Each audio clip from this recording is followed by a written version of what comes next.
Last week, we looked at what makes a good fitness test in soccer based on the concepts of validity, reliability, and reproducibility, and we determined that the most important physical abilities to test for in soccer are speed and high-intensity running ability.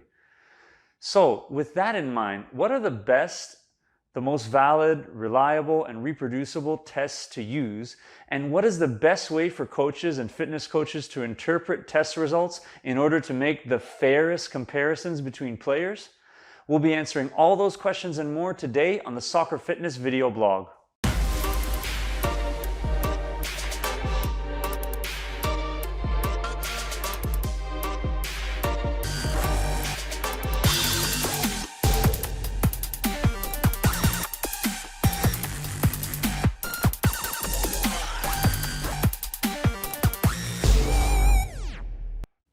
Hello, I'm Richard Bucciarelli. This video is brought to you by Soccer Fitness and Speed Training. Please like, share, and comment on the video and hit the notification bell so you never miss an update. Now here we go.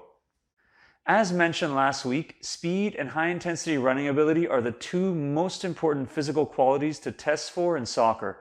So you just need to find the best test for these two qualities and you're good. Let's get started with speed. I've done a previous video blog all about the importance of running speed in soccer, link here and in the video description below. And in it, I outlined the fact that short distance running speed over 10 to 40 meters is probably the best predictor of performance in soccer that we know of. And that means that players at higher competitive levels in soccer can run significantly faster over those short distances than players at lower levels. So, going back to the topic of today's video, this means that short distance running speed is a very valid predictor of soccer performance, so tests of speed over these distances must be included in your protocol. Alright, so we've got a speed test. Now let's talk about high intensity running ability. Essentially, the best way to assess this in soccer is with a test that makes players run in a way that mimics the way they actually run in a game, and there is no better test for that than the yo-yo intermittent recovery test. This test, also known simply as the yo-yo test, is feared by players of all ages and levels of ability, but it has been proven over and over again to be the most valid test of fitness in soccer. How do we know this? Well, to give just one example, a series of studies done out of the University of Copenhagen in the mid-2000s confirmed that the distances covered in the yo-yo test were very strongly correlated to the distances that players actually run at high intensity during games. And high intensity running means fast running and sprinting, which is really the most important kind of running that a soccer player does. So what this means is that the longer you last in the yo-yo test, the longer you can last in a soccer game. And the same studies also demonstrated that the yo-yo test is very sensitive to training, which means that if you train well and improve your fitness, it will show in your yo-yo test score.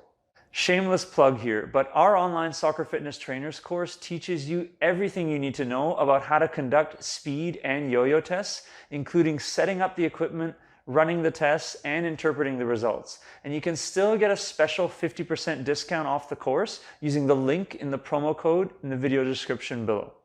Both tests of running speed and the yo-yo test have been proven to be valid, reliable, and repeatable, and so that's why I recommend them and teach them in my courses, and of course why I'm also recommending them in this video as well.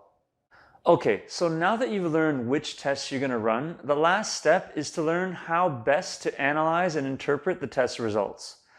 But before you do this, or make any comparisons between different players on your team, or between your team's scores and other standards and norms from other teams, you need to consider the final and perhaps most important piece of the assessment puzzle, the developmental age of your players. What is developmental age? Simply put, it's a measure of how developed players are physically and physiologically, as opposed to simply measuring how old they are chronologically. In many studies, including some from our own research, it has been demonstrated that athletes in the same age category, that is, within the same chronological age, can differ in developmental age by as much as 3 to 4 years. As an example, this means that a team of 14-year-olds could easily have some players who are developmentally only 12, playing and competing against others who are developmentally 15 or 16. And if it seems unfair to you to compare the physical abilities of these players taken from fitness assessments that we discussed earlier, you're right.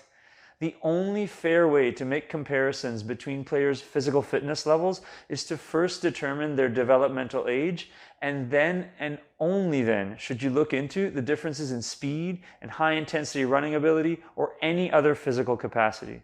Calculating developmental age of players is actually a lot easier than you probably think it is. It requires only a measurement of standing height, sitting height, and body weight, plus a few calculations made in a spreadsheet. Once you've taken the data and made the calculation, you can get a much better idea of who the early, average, and late developers in your team are, and you can then rate their physical abilities according to their developmental age, making comparisons much more accurate and fair. All right, one more shameless plug to wrap things up. If you may be interested in learning more about how to accurately take these measurements and how to make the calculations using the data to determine players' developmental age, we also teach it in our online soccer fitness trainers course. Let's summarize what we've discussed over the past 2 blogs about fitness assessments. First, assessments are important because they allow coaches to get baseline results, compare to standards and norms, and monitor the effectiveness of training programs. Second, validity, reliability, and reproducibility are all essential in test selection, and you shouldn't select tests that don't meet those criteria.